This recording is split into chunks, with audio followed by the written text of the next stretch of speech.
Welcome to my channel, F1 News.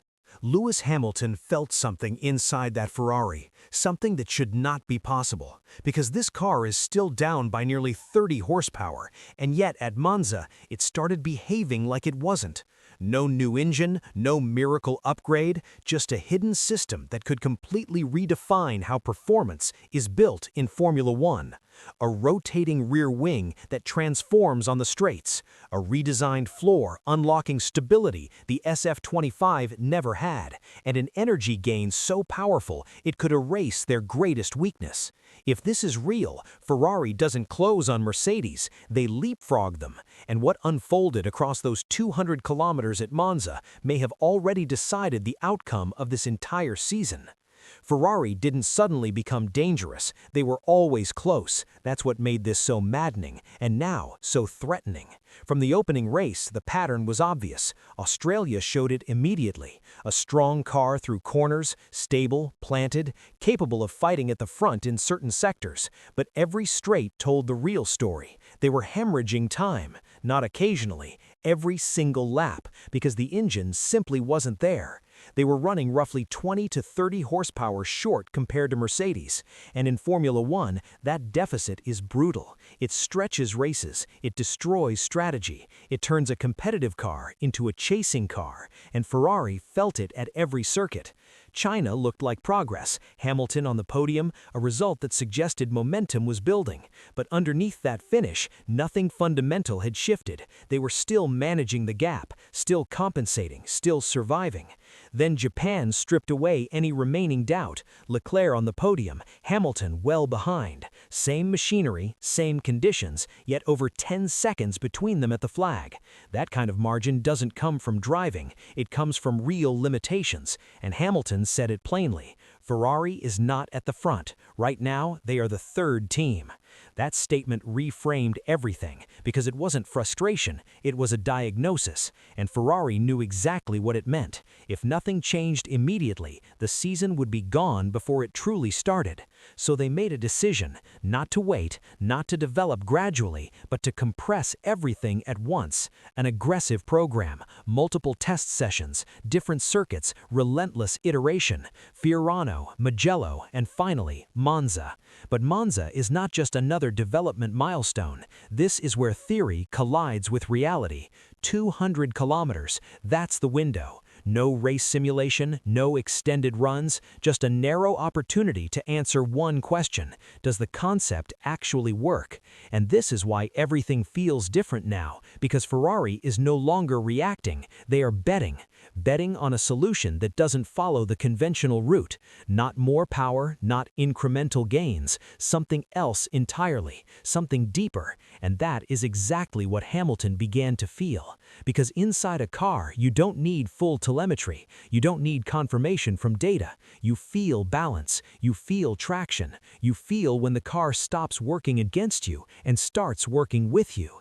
That is what changed, not just speed, behavior, the way the car manages energy through a lap, the way it exits corners, the way it holds composure at high speed. Subtle shifts, but meaningful ones. And when those shifts appear without an obvious mechanical explanation, drivers know something larger is happening.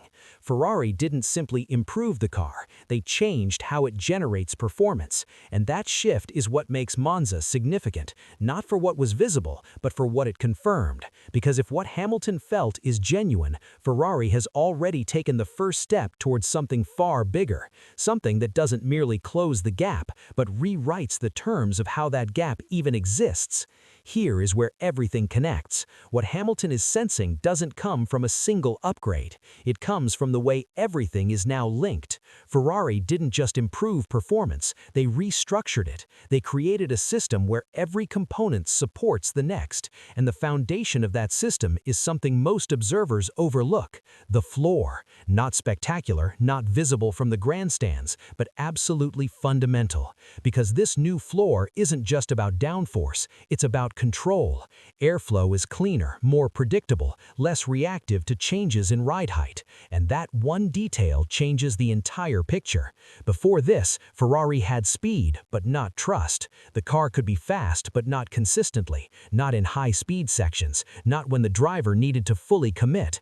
In Formula One, hesitation is the margin between fighting for victories and settling for podiums. So Ferrari solved that first. They gave the car a stable platform, a base that behaves identically lap after lap, corner after corner. And once that stability exists, something else opens up. Freedom. Freedom to push deeper, to design more aggressively, to take risks that weren't previously available. And that is exactly what Ferrari did next. With the floor stabilizing the car, they activated the second layer of the concept: efficiency. Not raw power, not brute force, efficiency. This is where Hamilton begins noticing something unusual. The car doesn't just feel faster, it feels smoother, more responsive, like it's spending less effort to achieve the same outcome. And that points to one thing: energy. Ferrari isn't just creating performance, they are recycling it, recovering more under braking, surrendering less on the straights, deploying it with greater precision. Suddenly, the car behaves differently, not in one zone, but everywhere. Corner entry, mid-corner balance, exit, and critically, acceleration. That exact moment where power matters most.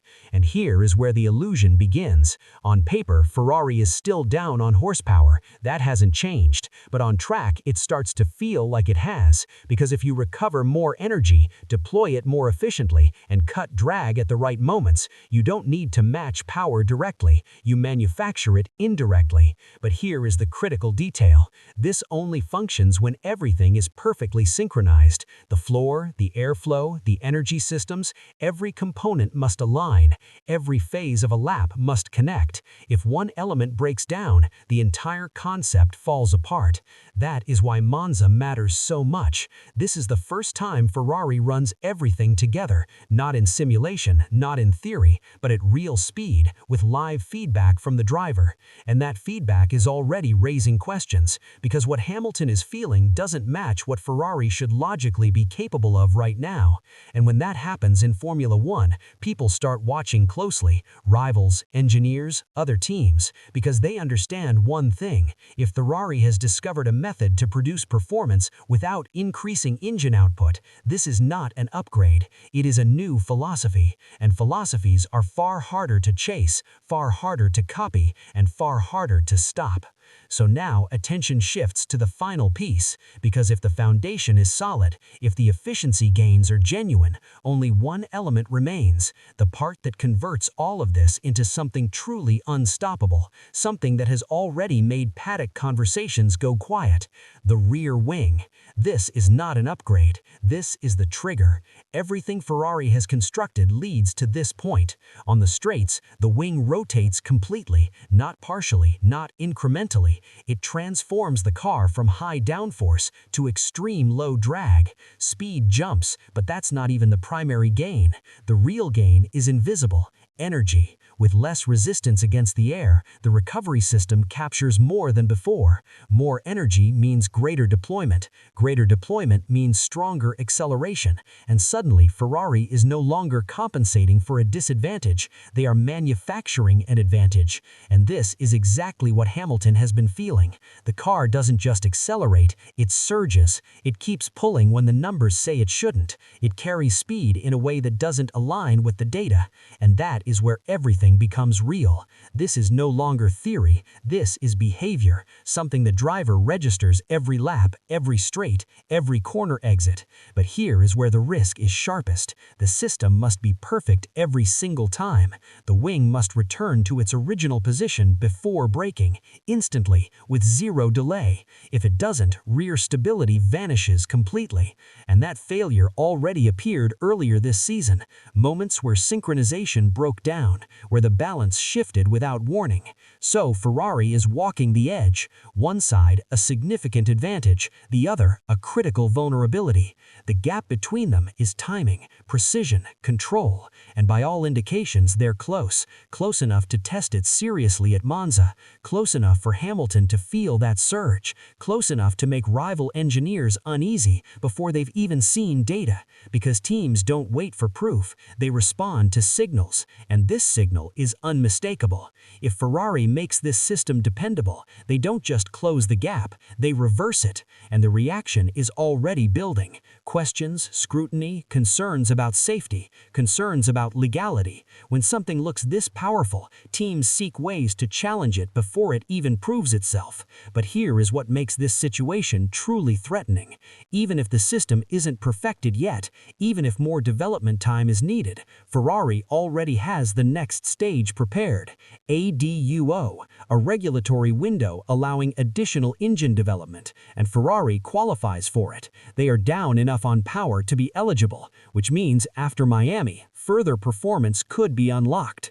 Now picture the full sequence. The floor stabilizes the car, the wings slashes drag and boosts energy recovery. The system becomes reliable. Ferrari closes the deficit. Then additional engine power arrives. That is not progress. That is escalation. And that is why this moment carries a different weight. Ferrari isn't improving step by step.